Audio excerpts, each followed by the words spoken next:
दोस्तों आप इस जीव को देखो, आपको क्या लगता है ये कौन सा जीव हो सकता है? दोस्तों इस जीव का नाम मिस्ट्री स्नेल है। ये मछलियों की एक ऐसी प्रजाति है। दोस्तों आप सोचो, अगर धरती पर से सभी इंसान गायब हो जाते हैं तो क्या होगा? हालांकि दोस्तों इसके काटने से किसी इंसान की मौत नहीं होगी, लेकिन इसके लंबी नुकीले दांतों की वजह से दोस्तों शाकाहारी ऐसे जानवर होते हैं जो अपने मुँह से पानी पीते हैं, जबकि मांसाहारी जानवर अपने।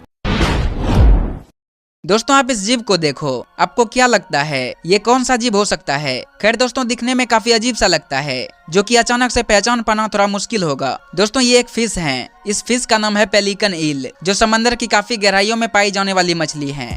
दोस्तों आपने जानवरों को तो पानी पीते हुए देखा ही होगा, चाहे वो जानवर शाकाहारी हो या मांसाहारी। दोस्तों शाकाहारी ऐसे जानवर होते हैं जो अपने मुंह से पानी पीते हैं, जबकि मांसाहारी जानवर अपने जीभ की मदद से पानी पीते हैं। दोस्तों आप इस तरह से समझ लो कि जिन जानवरों के होठ पतले और जबड़े चौड़े होते हैं, वो हम लोगों की तरह होठों की मदद से पानी पी सकते हैं।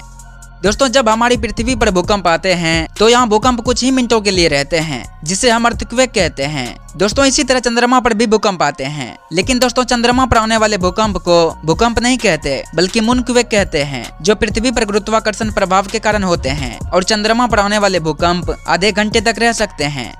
दोस्तों आपने स्पाइडर तो बहुत तरह का देखा होगा, लेकिन आप इस वाले स्पाइडर को देखो। ये स्पाइडर की सबसे बड़ी प्रजाति है, मतलब आप कह सकते हैं कि ये दुनिया की सबसे बड़ी स्पाइडर हैं। दोस्तों इस स्पाइडर का नाम गोलायथ बर्ड ईटर है। इसके इतने बड़े होने की वजह से ये छोटे चिड़ियों का भी शिकार कर सकते हैं, जिस वजह से इसे ऐसा नाम दिया गया है। हालांकि दोस्तों इसके काटने से किसी इंसान की मौत नहीं होगी, लेकिन इसके लंबी नुकीले दांतों की वजह से दर्द जरूर होगा।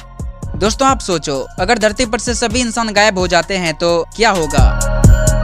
दुनिया की सभी नदियों में साफ पानी बहना शुरू हो जाएगा। नेचर अपना काम करना शुरू कर देगा। धरती पर से पोल्यूशन का लेवल नीचे आ जाएगा। हर जगह पेड़ पौधे उगने लग जाएंगे। पूरी धरती हरी भरी और पोल्यूशन से मुक्त होने लगेंगे। कुछ ही सालों में मौसम में काफी अंतर आ जाएंगे। समुद्र और नदियों में जल जीवन फिर से बढ़ने लगेगा। इंसानों द्वारा बनाए गए हर चीजों पर नेचर अपना असर दिखाना शुरू कर देगी। इमारतों का नाश होना शुरू हो जाएगा। इसके साथ ही धरती पूरी तरह से हरी भरी दिखने लगेगी, और हो सकता है कि धरती पर फिर से बड़े बड़े जीवों का राज होगा।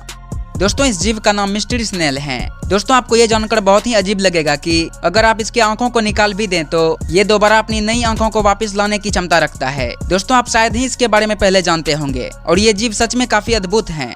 दोस्तों आपने पढ़ा होगा कि मछलियां पानी में सांस लेने के लिए अपने गिल्स का इस्तेमाल करते हैं, मतलब मछलियां गिल्स के जरिए पानी में सांस लेती है। दोस्तों ज्यादातर मछलियां तो गिल्स के जरिए ही सांस लेती है, लेकिन आप इस मछली को देखो। इस मछली का नाम लंग फिश है। ये मछलियों की एक ऐसी प्रजाति है जिसके पास गिल्स और लंग्स दोनों होते हैं। दोस्तों ये गिल्स के जरिए पानी में सांस लेते हैं, जबकि पानी के बाहर अपने लंग्स के जरिए सांस लेते हैं, जो सच में काफी अमेजिंग है।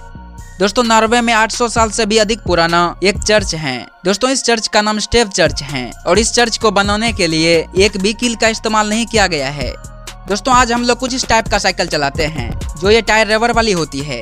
दोस्तों आप इस साइकिल को देखो, ये भी कुछ नॉर्मल ही है, लेकिन इसके टायर को देखो, ये किस तरह के होते थे। दोस्तों इसके टायर के बीचों बीच स्प्रिंग लगे होते थे, जो दिखने में काफी अमेजिंग है। और दोस्तों ये 1900 के दशक की शुरुआत में पहियों वाली मिलिट्री साइकिल थी।